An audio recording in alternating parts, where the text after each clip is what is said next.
The lawyer's office was quiet except for the soft sound of the air conditioning and my grandmother tapping her nails on the big wooden table. I sat still, keeping my face calm, while Mr. Davidson, our family lawyer, finished reading my grandparents' will. When he was done, he adjusted his glasses and said, "As for our adopted granddaughter, Megan Mitchell, she will receive nothing from the estate because she is not related by blood. I am Megan Mitchell. At 28 years old, I was being cut out of my family's history just because I was adopted.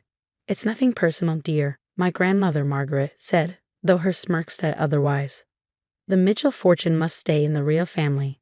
Across the table, my cousins, Austin and Gloria, struggled to hide their excitement. The $40 million estate would now be mostly theirs, with smaller amounts given to other relatives. "I understand," I said quietly, gathering my things. "Is there anything else, Mr. Davidson?" The lawyer shook his head, looking uncomfortable. He had known me since I was a baby and had seen my parents raise me as their own. But now, with both of them gone, killed in a car accident 3 years ago, there was no one left to stand up for me. As I stood up to leave, my grandmother spoke again. "Oh, and Megan, you'll need to move out of the guest house by the end of the month. It belongs to the Mitchells." I turned to face her, meeting her cold blue eyes. Of course, I wouldn't want to intrude on the real family. The guest house had been my home for a year while I took care of my grandfather before he passed. My grandmother barely let me see him, always saying he was too tired or too sick. But during one of my rare visits, my grandfather had secretly given me something, a key and a note with an address. At the time, I didn't know what it meant. Now, as I walked out into the bright Texas sun, I pulled the crumpled note from my purse. The address led to a storage unit outside Houston. Underneath it, my grandfather had written in shaky handwriting, "Your mother left this for you. The real story is inside." My birth mother. I never knew her name. My adoption was closed and all records were sealed. My parents had only told me that she was young and wanted me to have a better life. I drove to the storage facility, my grandmother's words ringing in my head, "Not really part of this family." The place was old, nothing like the modern storage units in Houston. An elderly man sat behind the counter, reading a worn-out book. "Can I help you?" he asked. I showed him the key and address. "I'm looking for this unit. It was rented about 28 years ago." He adjusted his glasses and looked at the key. "Ah, Unit 247. Pay for 30 years in advance. You must be the daughter." My heart skipped a beat. "You remember?" He nodded. "Hard to forget. Young woman, about 20 years old, paid in cash. Said one day her daughter would come with the key. That must be you." "Yes," I whispered. "That's me." Unit 247 was at the back of the facility. My key fit perfectly, and the lock turned easily even after all these years. Inside, everything was neatly packed. Boxes lined the walls, each labeled in careful handwriting. I opened the first box. It was full of papers, letters, documents, photographs. On top was an old envelope with my name on it. "My dearest Megan, if you're reading this, you found your way here. My name is Catherine Edwards, and I am your birth mother." But that's not the whole story. There's something you need to know about yourself and the Mitchell family. My hands trembled as I read on. Catherine Edwards had worked for Mitchell Industries in the early 1990s. She was smart, ambitious, and caught the attention of the CEO, my grandfather, Robert Mitchell. "The affair lasted 6 months," she wrote. "I was young and believed him when he said he'd leave his wife. When I got pregnant, everything changed. He saw me as a threat. He offered me money to go away, to have an abortion. When I refused, the threats began." The next box held proof, letters, recordings, bank statements. My grandfather had set up an entire plan. Catherine would give up her baby for adoption, tell no one who the father was, and disappear in exchange for money. I stared at the evidence, my whole life suddenly making sense. I hadn't been left out of the will just because I was adopted. I had been erased because I was a Mitchell by blood. The baby, me, was meant to be adopted by Robert Mitchell's son and his wife, who couldn't have children. "Your parents, John and Mary Mitchell, never knew the truth," Catherine wrote in her letter. "They were good people who wanted a child more than anything. Robert made sure everything looked like a normal adoption. They gave you the love and life I couldn't."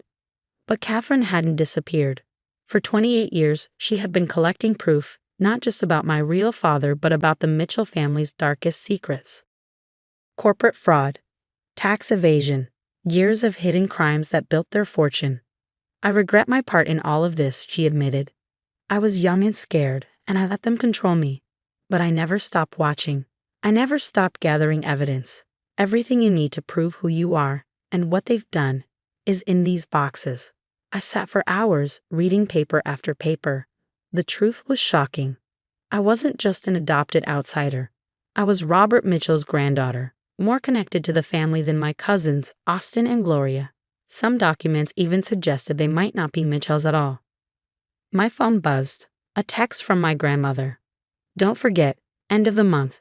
The guest house needs to be cleared out. I stared at the message, then back at the stacks of evidence. My grandfather's last gift wasn't just a key. It was the truth, and with it, the power to take back my place in the family. The question was, what would I do with it?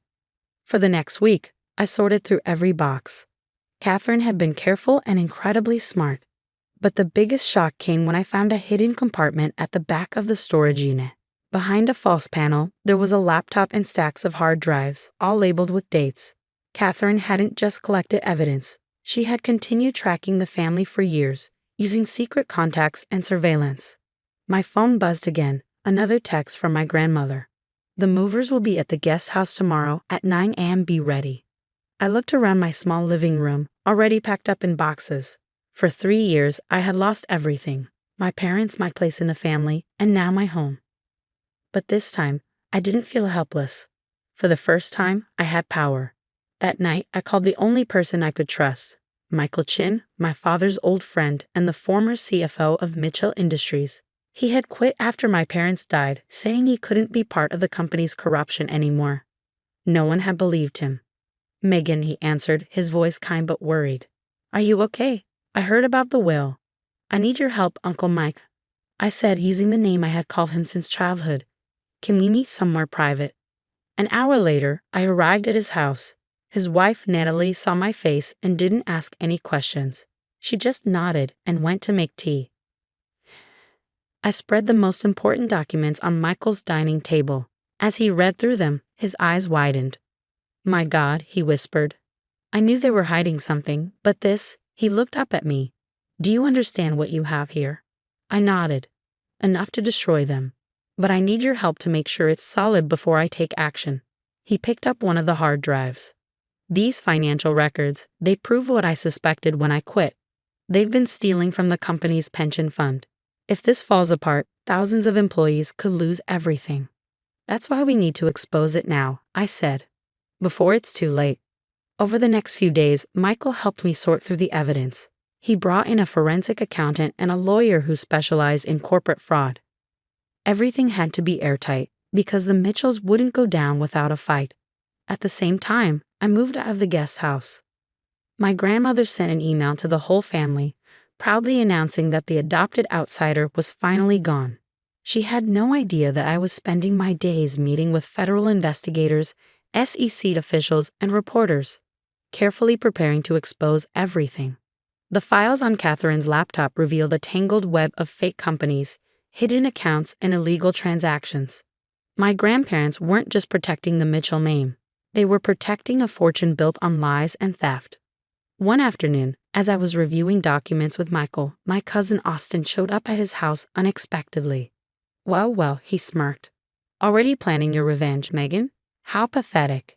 I calmly gathered the papers and put them in my bag. What do you want, Austin?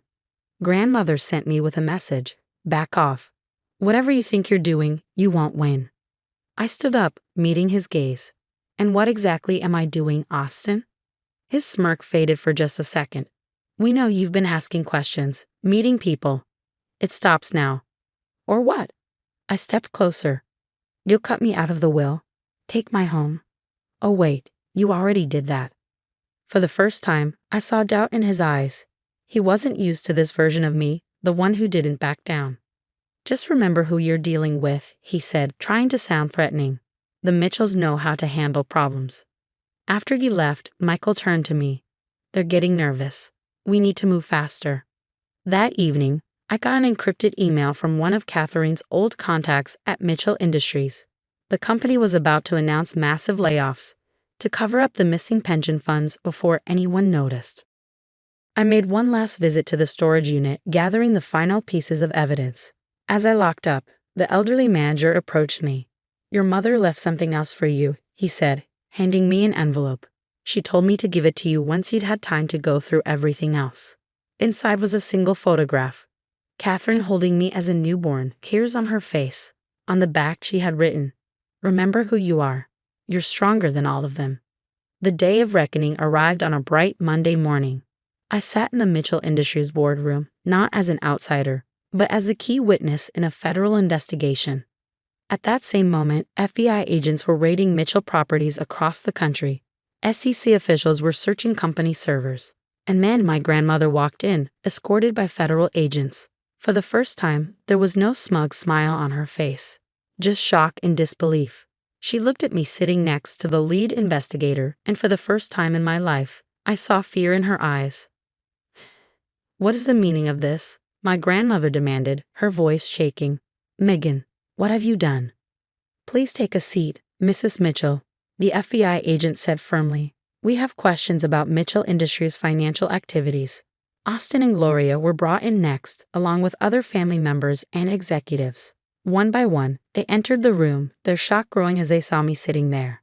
Their lawyer, already sweating, flipped through the thick file of evidence. Before the questioning started, I stood up. "There's something you all need to know." I pulled out the DNA test results we had run using samples from Catherine's storage unit. It turns out I am a Mitchell by blood. Grandfather made sure of that when he arranged my adoption, to cover up his affair with Catherine Edwards. The room exploded in chaos. My grandmother went pale as the truth sank in. Austin jumped up, shouting that it was all a lie, but the proof was undeniable. "That's impossible," my grandmother whispered. "Robert would never." "He did," I said calmly, "and then he spent the rest of his life watching you steal from the company he built. That's why he left me the key to Catherine's storage unit. He wanted me to expose the truth." For the next several hours, federal agents presented their case: pension fund fraud, tax evasion, and years of illegal activity. Catherine had documented everything, and now the Mitchell empire was crumbling. Gloria burst into tears. "You've ruined us," she shouted. "Your own family." I met her glare without flinching. "No, Gloria," I said. "You did that all on your own." "No," I said firmly. "You ruined yourselves. I'm just making sure the people you hurt get justice." The arrests came quickly. -15 family members and company executives were charged with fraud and other crimes. The company's stock crashed as the scandal made headlines, but I had planned for that too. With Michael's help, I worked with ethical investors to save the company. The stolen pension funds were restored by seizing hidden family assets, and a new leadership team took over. My grandmother and a few others took plea deals to avoid long prison sentences. Austin and Gloria fought the charges but were found guilty. The powerful Mitchell empire, built on greed and lies, collapsed in weeks. As for me, the court ruled that, as Robert Mitchell's biological granddaughter and the person who exposed the fraud, I was entitled to a large share of the recovered money. But I didn't want it. Instead, I created a foundation to support the employees who had lost so much. A year later, I stood in the lobby of what was once Mitchell Industries, now called Phoenix Technologies, watching employees walk in. The company had survived and was now thriving under honest leadership. "Your mother would be proud," Michael said, standing beside me. "She spent years gathering evidence, hoping someone would finally reveal the truth." "Have you heard from her?" I asked. We had searched for Catherine after everything came out, but she had vanished. "No, but her lawyer sent this." He handed me an envelope. Inside was a letter, written in the same careful handwriting I had seen on all her documents. "My dearest Megan, by now, you know the whole truth. I'm sorry I couldn't be there to help you, but you needed to find your own strength. I spent the last 28 years making sure you had the proof to fight this battle when the time came. I'll always regret giving you up, but watching you grow from a distance, I know I made the right choice by leaving you those files. You did what I never could. You held the family accountable for their crimes. I'm getting older now, and my job is done. Just know that I love you, and I'm so proud of you. You didn't do this for revenge. You did it for justice. You're everything I hoped you'd be, and more." With love, your mother, Catherine. I folded the letter, thinking about everything that had led me here. The Mitchells thought they could erase me, hide the truth, and get away with their crimes. Instead, they destroyed themselves. That evening, I visited the storage unit one last time. The elderly manager was still there, taking care of the place like always. Closing it out, he asked as I handed him the key. Yes, I said with a smile. The truth is finally out. Your mother knew you'd come one day, he said. Told me you were the kind of person who fights for what's right. As I drove home, I thought about family, not the one that abandoned me, but the one I had built. Michael and Natalie, who never stopped supporting me. The employees who trusted me to fix what had been broken. And Catherine, the mother I never knew, but who gave me the tools to uncover the truth. My phone buzzed. A text from Michael. Board meeting tomorrow. Ready to keep changing the world. I smiled and typed back a response. The Mitchells had believed that family was only about blood and power. They never understood that real legacy isn't about wealth or status. It's about doing what's right, no matter what. And in the end, the daughter they tried to erase became the one who saved everything they nearly destroyed.